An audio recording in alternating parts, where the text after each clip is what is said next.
Hello Booktube!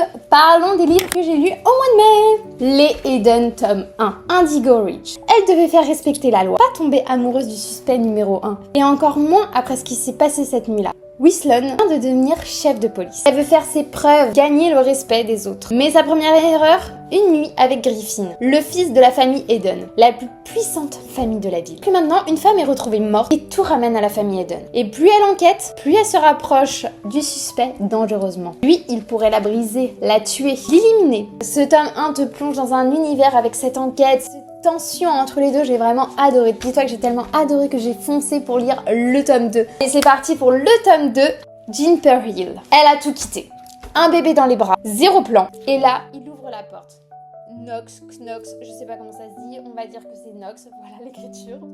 Dis-moi en commentaire si tu sais comment ça se dit. Et tout va exploser. Memphis traverse les États-Unis avec un bébé de 2 mois pour fuir son passé trop lourd. Et elle se retrouve à travailler en tant que femme de ménage dans un hôtel appartenant à la famille Eden. Et pour finir, Nox n'est rien d'autre que le deuxième enfant de la famille Eden. Ah là là, cette histoire, en plus une mère célibataire, j'ai adoré.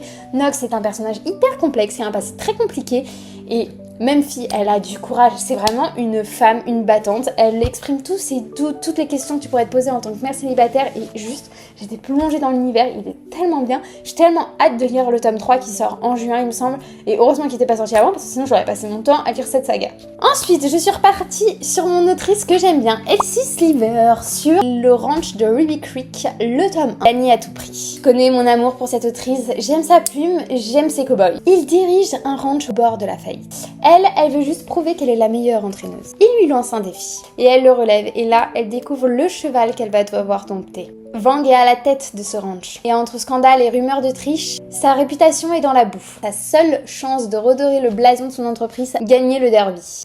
Rentre alors Billy, la jeune entraîneuse, déterminée à faire ses preuves. Dans un monde dominé par les hommes, son défi, préparer un cheval quasi indomptable. Mais au fil des jours, c'est pas qu'avec l'animal qu'elle va tisser des liens. Si tu aimes les romances Enemy to Lovers, Slow Burn, avec un fond de rivalité professionnelle, oh là là là, tu vas être servi. J'ai adoré. Mais j'aurais voulu qu'on aille un peu plus loin dans le personnage de Bill. Elle est complexe, elle a un passé compliqué.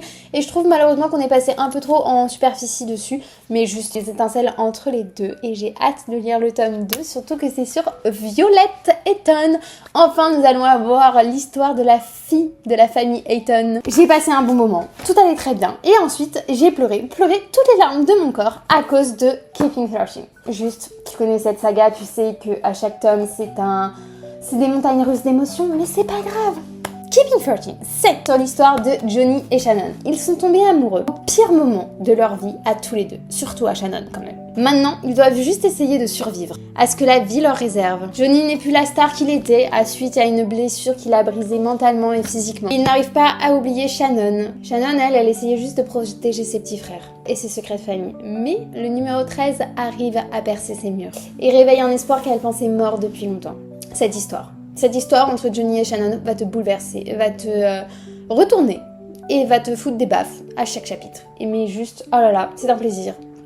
Tu veux continuer, tu pleures mais c'est pas grave, tu veux continuer l'histoire. Et j'ai même hâte de lire les prochains et je sais que je vais pleurer autant mais c'est pas grave. Juste, l'histoire entre Johnny et Shannon est si belle, on parle de sujets très compliqués.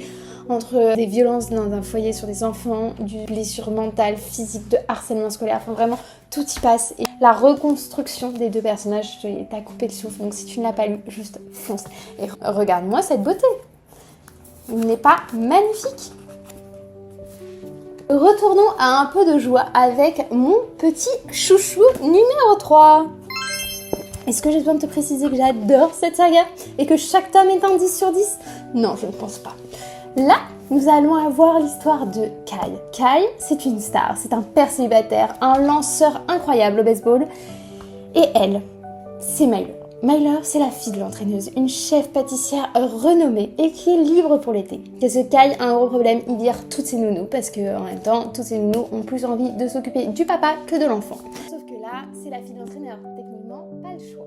Et 2 mois, c'est le deal. Après, elle part. Sauf que 2 mois, avec des moments où ils parlent tous les deux, avec des moments où il la voit avec l'enfant. La personnalité de Myler, on découvre la personnalité de Kai et juste, j'ai pas les mots tellement c'était génial. Si t'aimes bien les slow burn, les single dad, oh là là, tu vas adorer ce livre. En plus, ce qui est bien, c'est que pour une fois, Myler, qui est la fille, a plutôt le caractère de l'homme un peu plus rentre-dedans. On dirait presque que c'est même l'homme du couple. Et Kai est beaucoup plus sur la réserve, beaucoup plus à prendre en compte son fils. Après, ce qui est normal, il est père célibataire, mais du coup, c'est bien, ça changeait un peu, ça pimentait. Donc si tu ne l'as pas encore lu, juste... Qu'est-ce que tu attends? Coupe cette vidéo et va le lire d'ailleurs.